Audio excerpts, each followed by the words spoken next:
तो जैसे कि आप लोगों ने देखा होगा, ये जैसा आप बोलोगे वैसा सुनने को मिलेगा, और जैसा आप करोगे वैसा भोगने को मिलेगा।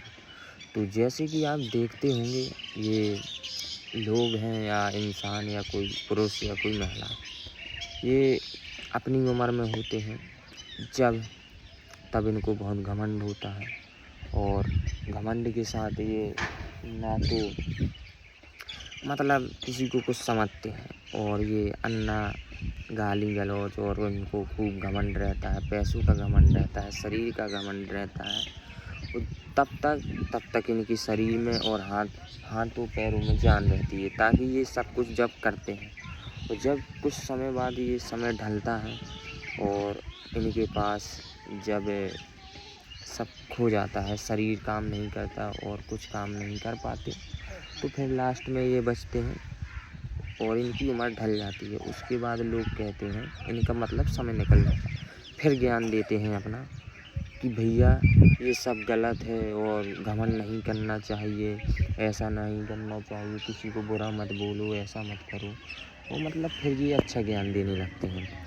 तो जब इनके पास समय था और इनके ये सब स्वस्थ थे और मतलब इनका टाइम था, तब इन्होंने ये ज्ञान नहीं दिया, तब ये अपनी अकड़ दिखा रहे थे।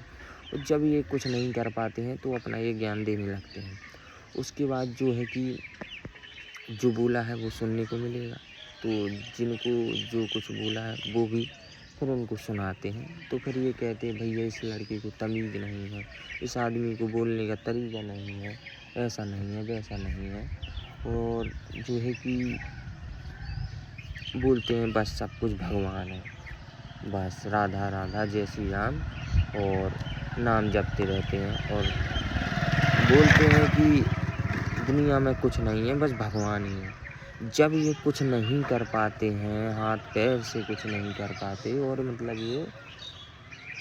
मतलब ये ऐसे ही डले रहते हैं, शरीर से इनका काम करने की क्षमता छूट जाती है, तो ये अपना ज्ञान देने लगते हैं कि सब कुछ भगवान है और बस राधा भगवान। ठीक है, भगवान की मानो, तब नहीं माना, तब जब आप अच्छे थे और स्वच्छ थे, तब ये ज्ञान नहीं दिया।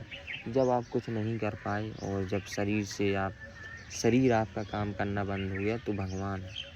तो काफ़ी लोगों को देखा होगा कि पहले ये गाली गलौज देते हैं, और ये चाहे अपने घर वाले हों चाहे ये बाहर के हों, तो पहले जैसा आपने बोला है वो सुनने को मिलेगा। गाली गलौज करते हो, लड़ाई करते हो, तो वैसा ही असर आपके घर वालों के बच्चों को पड़ता है।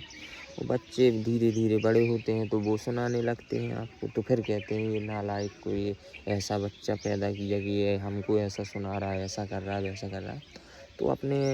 तो आप भी देखो, तब आप अपनी उम्र में थे, आपने भी अपना अच्छा ज्ञान दिया। अगर आप अच्छे ज्ञान देते तो आपके बच्चे या आपका मतलब पूरा माहौल भी आपको अच्छे से मतलब सम्मान मिलेगा।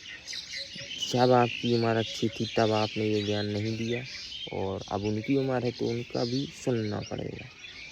तो कई लोगों को मैंने देखा है अपना ज्ञान छांटने लगते हैं कि भैया सब भगवान है, ऐसा है। जब इनके पास कुछ नहीं रहता है तब ये लास्ट में भगवान को बचते हैं और भगवान का नाम लेते लेते ये चले जाते हैं। ठीक है, ये इसी लायक होते हैं। और फिर कहते हैं भैया हम भोग रहे हैं। भोगना पड़ेगा, क्योंकि तुमने ये लक्षण किए हैं, अब भोगना पड़ेगा। तो ठीक है, अगर बात कुछ समझ में आई हो तो ठीक है, धीरे धीरे नहीं तो समझाता रहूँगा। और यही बोलूँगा कि अच्छे से रहो, और ज़्यादा अपनी मतलब अगर आप खुश हो तो अपनी खुशियों और अपने थोड़ा रुकना रास्ता है।